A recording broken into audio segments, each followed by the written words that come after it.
जय माता दी मित्रों, मेरा नाम पंडित प्रकाश जोशी। स्वागत है मेरे YouTube फेसबुक चैनल, नाम तो जानते ही होंगे, एस्ट्रो आज में। मित्रों, आज हम चर्चा करने वाले हैं मई के महीने की मंथली कुंडली के बारे में। मंथली राशिफल की कैसी होगी, मेष राशि की, धन की, स्वास्थ्य की, उनके परिवार की, उनके दाम्पत्य जीवन, उनके लव की, उनके व्यापार की स्थिति, उनके नौकरी की स्थिति, करियर की स्थिति, विद्यार्थियों की स्थिति, संतान की स्थिति, इसके बारे में इस कार्यक्रम में हम मित्रों डिटेल में जानेंगे। और जो अभी अभी जुड़े हैं तो मैं उनको कहना चाहता हूं कि आप मेरे चैनल को सब्सक्राइब भी करें, नोटिफिकेशन आइकन को भी ऑन कर ले ताकि हमारी वीडियो आपको सबसे पहले प्राप्त हो। चलिए मई के महीने के हाल के बारे में चर्चा कर लेते हैं, वो भी मेष राशि का। दो बड़े गोचर होने जा रहे हैं मई के महीने में, ऐतिहासिक गोचर है। पहला राहु का राशि परिवर्तन होगा, दूसरा गुरु का भी गोचर मई के महीने में ही होगा। अब ये दो ट्रांजिटों का असर क्या पड़ेगा मेष राशि पे, इसके बारे में भी चर्चा करेंगे।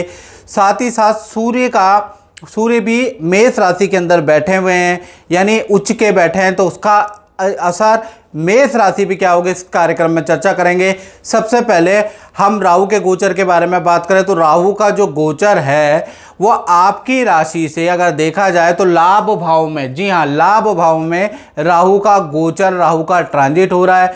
अब लाभ भाव के अंदर जब भी राहु बैठते हैं और पूरा 18 महीने बैठे रहेंगे, 5 दिसंबर 2026 तक यही स्थिति है। और 18 मई यानी मई के महीने में 18 तारीख से ये राहु लाभ भाव में बैठ जाएंगे।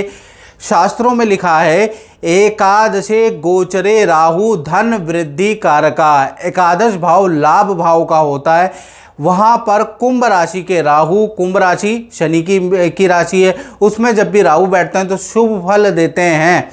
तो ऐसे में आपके लाभ भाव में बैठा है तो कहीं ना कहीं, हालांकि आपके ऊपर साढ़े साथी का प्रभाव है, फिर भी ये जो 18 महीने इसमें आप पे साढ़े साथी का कोई भी प्रभाव आपको दिखाई नहीं देगा।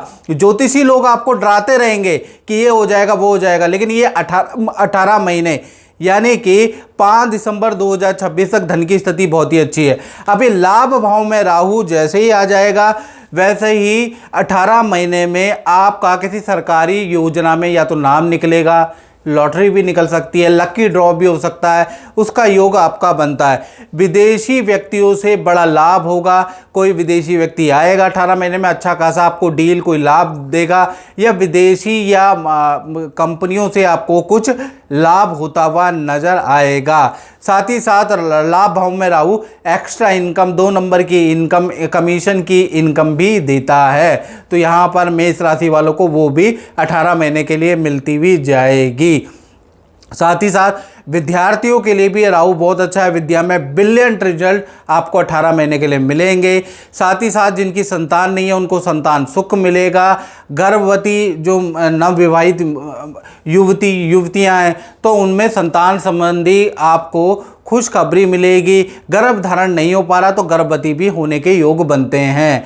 साथ ही साथ मैं बताऊं कि ये जो लाभ भाव में राहु बैठे हैं कुछ जगह पर अनैतिक संबंध भी देता है, यानी कि कुछ एक्स्ट्रा मैरिटल अफेयर भी 18 महीने में हो सकते हैं। और या फिर दाम्पत्य जीवन या रिलेशन के लिए ये राहु बहुत अच्छा नहीं है। पति पत्नी, प्रेमी प्रेमिका में पर्याय अनबन पैदा करेगा, अनैतिक संबंध पैदा करेगा, एक्स्ट्रा मैरिटल अफेयर ये पैदा करेगा, तो ये इसका एक ड्रॉबैक है। अन्यथा धन के लिए, करियर के लिए, विद्यार्थियों के लिए बड़ा लाभकारी है। तो यहाँ पर आपको 18 महीने के लिए सचेत रहना है। उसी प्रकार से बृहस्पति का भी ट्रांजिट मई में ही हो रहा है, यानी कि 14 मई 2025 से बृहस्पति का ट्रांजिट हो रहा है। बृहस्पति मिथुन राशि में चले जाएंगे, यानी आपके तृतीय भाव में गोचर करेंगे।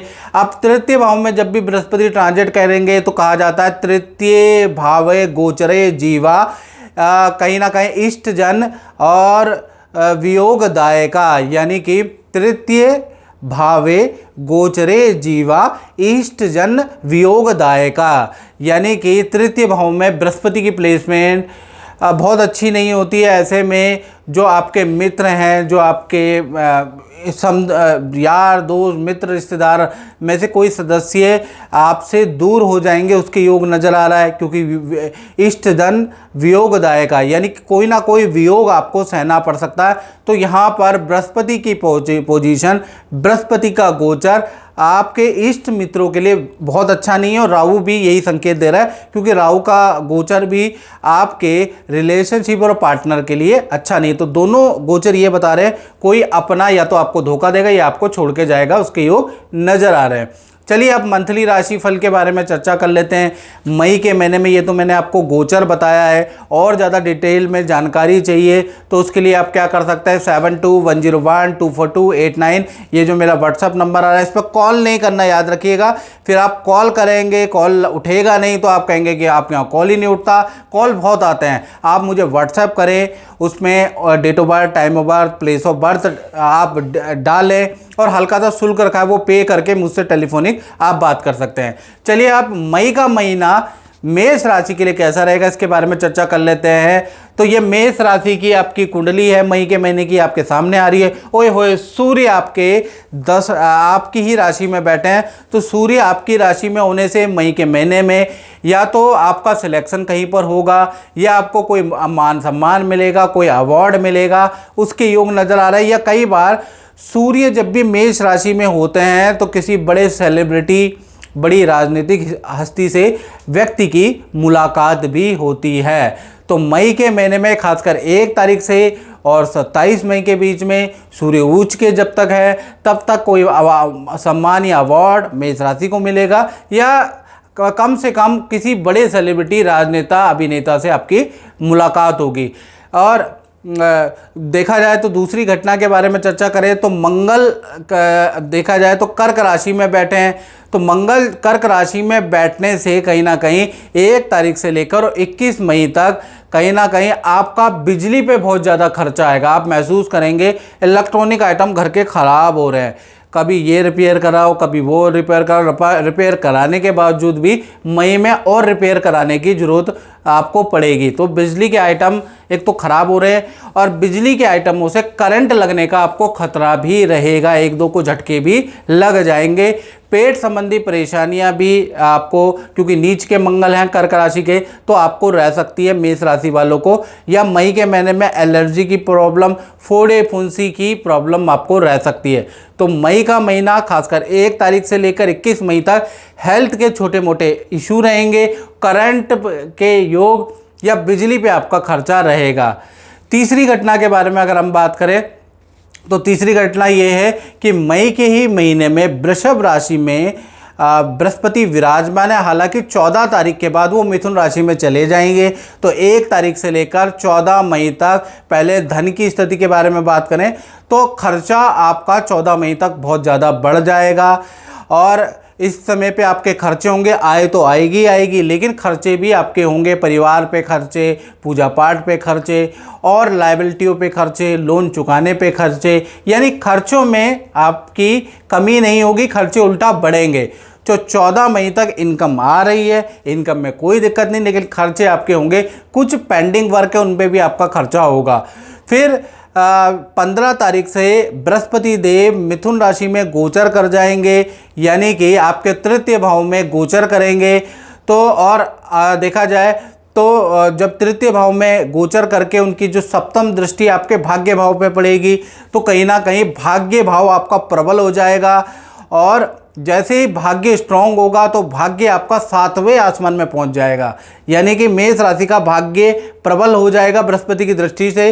वैसे ही 15 मई के बाद से अचानक कोई धन लाभ आपको प्राप्त होगा, कोई व्यक्ति आएगा आपको अच्छा खासा धन लाभ करा सकता है, किसी डील से आपको धन लाभ होगा, या फिर कोई चीज़ आपकी बिक नहीं रही है, कुछ चीज़ खरीद नहीं पा रहे हो सस्ती चीज़, सस्ती दाम में, तो वो डील भी आपकी क्रैक होगी, उससे भी लाभ प्राप्त होगा। तो कुल मिला के 15 मई के बाद बृहस्पति की जैसे ही दृष्टि आपके भाग्य भाव में पड़ेगी तो भाग्य आपका उजागर हो जाएगा, जिससे आपको कई प्रकार के धन लाभ होंगे। यानी कि पहला आपको मैंने बताया किसी जान पहचान या किसी व्यक्ति से धन लाभ होगा, कोई डील क्रैक होगी, दूसरा उससे धन लाभ होगा, तीसरा क्रय विक्रय से आपको धन लाभ होगा। चौथा भी बताऊं तो कोई ना कोई आपको कमीशन या 2 नंबर के कामों से या एक्स्ट्रा वर्क आप करेंगे उससे भी धन लाभ होगा।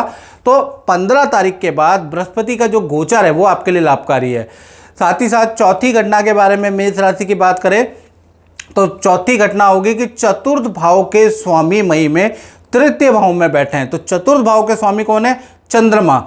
चंद्रमा तृतीय भाव में बैठने से चतुर्थ और तृतीय का जो संबंध बना है वो स्थान परिवर्तन का योग बनाता है। यानी कि मेष राशि वाले कई जातक ऐसे होंगे कि मई के महीने में अपने किराए का घर बदलेंगे। कुछ लोग किराए के मकान को छोड़ के अपने मकान में जाएंगे, कुछ लोग एक प्रदेश को छोड़ के दूसरे प्रदेश में जाएंगे। इस योग की चांसेस प्रतिशत है 80 to 90%, यानी कि 80 to 90% इस योग का प्रबल संभावना है कि आपका स्थान परिवर्तन के योग नज़र आ रहे हैं, या फिर आपका होगा या आपके फैमिली मेंबर में किसी का स्थान परिवर्तन का योग नज़र आ रहा है, यानी स्थान परिवर्तन के प्रबल चांस है। साथ ही साथ देखा जाए तो मई के महीने में परिवार के साथ में नदी समुद्र की यात्रा घूमने जाने के योग आपके नज़र आ रहे हैं, यानी नदी समुद्र की यात्रा भी आपकी लिखी हुई है। माता पिता भाई बहन बच्चों के साथ में आप जाने वाले हैं, मई में छुट्टियां बिताने वाले हैं, उसका प्लान भी आपका बनेगा और आप जाएंगे। साथ ही साथ चतुर्थ भाव में मंगल भी विराजमान है मित्रों, तो बिजली पे आपका खर्चा होगा। कुछ आप घर का फर्नीचर का रेनोवेशन कराएंगे या फिर टाइल का रेनोवेशन, बाथरूम का रेनोवेशन या बिजली का ही कुछ काम करा लेंगे, क्योंकि मंगल यहाँ पर बैठा है। तो मंगल भूमि का भी कारक होता है तो टाइल पत्थर का काम होगा, मंगल बिजली का भी कारक होता है, मंगल अग्नि का भी कारक होता है। या तो किचन का काम होगा या फिर आपका टाइल पत्थर का काम आपके घर में होगा या फिर बिजली का काम होगा। इसके रेनोवेशन का भी कुछ योग आपका मई के महीने में बन रहा है। कुछ इंटीरियर आप कराने वाले हैं, उसके योग भी मई के अंदर आपके बने पड़े हैं जी। पांचवी घटना जो आपके साथ मेष राशि के साथ होगी, पंचम भाव के मालिक यानी कि सूर्य देव उच्च राशि में बैठे हैं। तो भाई चाहे स्टूडेंट हो, चाहे बड़ी संतान हो मेष राशि की या छोटी संतान हो, तो मई का महीना यादगार महीना मेष राशि वालों के बच्चों विद्यार्थियों के लिए रहने वाला है, क्योंकि सूर्य मेष राशि में बैठे हैं। तो कहीं ना कहीं मई के महीने में कोई सरकारी लाभ आपके बच्चों को विद्यार्थियों को मिलता हुआ नज़र आएगा, सरकारी कुछ सिलेक्शन होता हुआ नज़र आएगा, सरकारी कुछ ना कुछ लाभ आपको मिलेगा। मई के महीने में किसी एक्टिविटी में आपको आपके बच्चों को, छोटी बड़ी संतान को कोई अवार्ड मिल सकता है, कोई एप्रिसिएशन सर्टिफिकेट मिल सकता है। तो मई का महीना कोई ना कोई सम्मान प्राप्त करने वाला भी छोटी बड़ी संतान का रहेगा। साथ ही साथ मई के महीने में जो बड़ी संतान है जिनकी उम्र 18+ है, उनको माता पिता से कुछ लाभ प्राप्त होगा। माता पिता उनकी कोई बात मान सकते हैं, कोई इच्छा पूरी कर सकते हैं। यानी मई के महीने में आपकी संतान के, चाहे छोटी हैं चाहे बड़ी संतान है, उनका रुका हुआ काम बनने के योग, ज़बरदस्त योग बनते हैं। तो संतान पक्ष के लिए मई का महीना बड़ा लाभकारी है। छठा देखा जाए तो छठा जो घटना है वो नौकरी वालों के लिए बहुत महत्वपूर्ण है। नौकरी भाव में मई में लंपट योग बन रहा है। लंपट योग का मतलब ये होता है मित्रों, जब शुक्र राहु के करीब होता है या उनके साथ युति करता है तो ऐसे में लंपट योग बनता है, जो अच्छा भी रिजल्ट देता है और ख़राब भी रिजल्ट देता है, यानी दोनों प्रकार के रिजल्ट लंपट योग देता है। तो मई के महीने में जहाँ पर आपको नया प्रोजेक्ट भी मिलेगा और कहीं ना कहीं करियर में कोई ना कोई ऑफिस के अंदर आपकी बात मान ली भी जाएगी, आपकी कोई इच्छा पूर्ति भी होती है, अच्छी सेल भी होगी, लेकिन वहीं पर लंपट योग के कारण आपको कुछ बुरा भी रिजल्ट मिलेगा। सीनियर को आपके खिलाफ कोई भड़काएगा, सीनियर आपसे नाराज़ होंगे, सीनियर की नाराज़गी का सामना करना पड़ेगा, सीनियर की खरी खोटी भी आपको सुननी पड़ेगी। यानी लंपट योग में अच्छा भी फल मिलेगा और बुरा भी फल मेष राशि को मिलेगा। तो मई के महीने में आप तैयार हो जाएं। सातवीं घटना के बारे में बात करें तो वो होगी आपके दाम्पत्य जीवन में। तो दाम्पत्य जीवन में कहीं ना कहीं 1 मई से लेकर 18 मई तक पिशाच योग बन रहा है। पिशाच योग जब बनता है जब शनि राहु और शुक्र एक साथ युति करते हैं, तब पिशाच योग बनता है। तो यानी कि 1 से 18 मई तक, चाहे दाम्पत्य जीवन बहुत अच्छा नहीं है। सबसे पहले हम प्रेमी प्रेमिका लव कपल के बारे में बात कर लेते हैं। तो 1 से लेकर 18 मई तक पार्टनर से आपके वाद विवाद रहेंगे। छोटी छोटी बातों में आपकी सुलह होगी, फिर नाराज़गी हो जाएगी। यानी कि छोटी छोटी बातों में 18 मई तक आप लड़ते ही रहेंगे। और आपके पार्टनर को करियर में कठिनाई होगी, सेल नहीं हो पाएगी, काम में कठिनाइयाँ रहेगी। तो 18 मई तक आपके पार्टनर के एक तो मूड स्विंग रहेंगे और पार्टनर कहीं ना कहीं छोटी छोटी बातों में वाद विवाद भी करता रहेगा। फिर 19 तारीख से लेकर 31 मई के बीच में पार्टनर के साथ में हिल स्टेशन की यात्रा होगी, पिशाचियों टूटेगा। तो पार्टनर को करियर में कुछ लाभ प्राप्त होगा, तो उनका मूड भी अच्छा रहेगा। यानी 19 तारीख से 31 मई बहुत ही अच्छा आपके पार्टनर के लिए रहेगा। वहीं पे पति पत्नी का देखा जाए तो 1 तारीख से लेकर 18 मई तक पिशाच योग है। तो पार्टनर को हेल्थ के इशू रहेंगे या पार्टनर को किसी को लेकर अस्पताल के डॉक्टर के चक्कर 18 मई तक काटने पड़ सकते हैं। पार्टनर को नेत्र की प्रॉब्लम, एलर्जी की समस्या या कुछ ना कुछ हेल्थ के इशू रहेंगे, क्योंकि जैसा मैंने बताया शनि शुक्र और राहु का पिशाच योग 18 मई तक बन रहा है। मानसिक परेशानी, डिप्रेशन की प्रॉब्लम और थोड़ा लो सा आपका या कमजोरी फील करेंगे आपके पार्टनर। तो 18 मई तक स्थिति पति पत्नी में आपके पार्टनर के लिए बहुत अच्छी नहीं है। फिर 19 तारीख से 31 मई के बीच में ये पिशाच योग टूट जाएगा। पार्टनर का आत्मविश्वास फिर बढ़ेगा, मन में शांति आएगी। पार्टनर के साथ में तीर्थ यात्रा, सबसे पहले आप तीर्थ यात्रा करने वाले हैं, किसी सीधी जगह के दर्शन करेंगे। साथ ही साथ पार्टनर के करियर में उनको धन लाभ होगा। यानी कुल मिला के पार्टनर की हेल्थ में भी रिकवर चीज़ें होती हुई नजर आएंगी। तो कुल मिला के 1 तारीख से लेकर 18 मई तक चाहे पति पत्नी हो, प्रेमी प्रेमिका हो, दोनों के लिए स्थिति बहुत अच्छी नहीं है पिशाच योग के कारण। अब बात कर लेते हैं 8वीं घटना जो मेष राशि में होगी, वो होगी व्यापार क्षेत्र में। जी हाँ, यदि आप व्यापार करते हैं, आप अपनी दुकान चलाते हैं, अपनी फैक्ट्री चलाते हैं, तो कहीं ना कहीं 1 तारीख से लेकर 18 मई तक आप भी परेशान रहने वाले हैं, क्योंकि यहाँ पर भी शुक्र, शनि और राहु का पिशाच योग 18 तारीख तक बन रहा है। तो 18 तारीख तक जो पिशाच योग एक्टिव है, कहीं ना कहीं काम में बड़ी परेशानियां रहेंगी। कभी कर्मचारी छुट्टी मान लेगा, कभी कर्मचारी से गलती होगी, उससे आपको काम में परेशानी रहेगी। कर्मचारी को लेकर आपको काम में परेशानियां रहेंगी। मशीनरी पे भी बहुत खर्चा आने वाला है। तो 18 मई तक बेफालतू के खर्चे आपके बहुत ज़्यादा रहेंगे और कर्मचारी और काम को लेकर भी आप टेंशन में रहेंगे। तो 18 मई तक आप चैन से बैठने वाले ही नहीं हैं। फिर 19 तारीख से ये पिशाच योग टूट जाएगा। तो 19 से लेकर 31 मई तक नए काम के आपको ऑफर मिलेंगे। नया कोई व्यक्ति, कोई जान पहचान वाला व्यक्ति आपको नए प्रोडक्ट के बारे में अवगत कराएगा, नया पार्टनरशिप का ऑफर देगा, नए काम के ऑफर देगा, उसके योग नज़र आ रहे हैं। कुछ आप अपने कार्यालय में कुछ रेनोवेशन की भी सोच सकते हैं, उसके भी योग 18 मई के बाद ही बन रहे हैं। काम भी अब अच्छा हो जाएगा 18 मई के बाद से, यानी 19 से 31 काम में भी अच्छी ग्रोथ है, अच्छा धन लाभ आपको प्राप्त होगा। तो कुल मिला के व्यापार क्षेत्र के लिए 18 मई तक खर्चे वाला रहेगा। 18 के बाद 19 से 31 मई तक बहुत अच्छा रहने वाला है। तो व्यापारी क्षेत्रों के लिए, क्षेत्र वालों के लिए मई का महीना मिश्रित फलदायक रहेगा। तो मित्रों, इस कार्यक्रम में इतना ही। मुझे दीजिए इजाज़त। जय माता दी।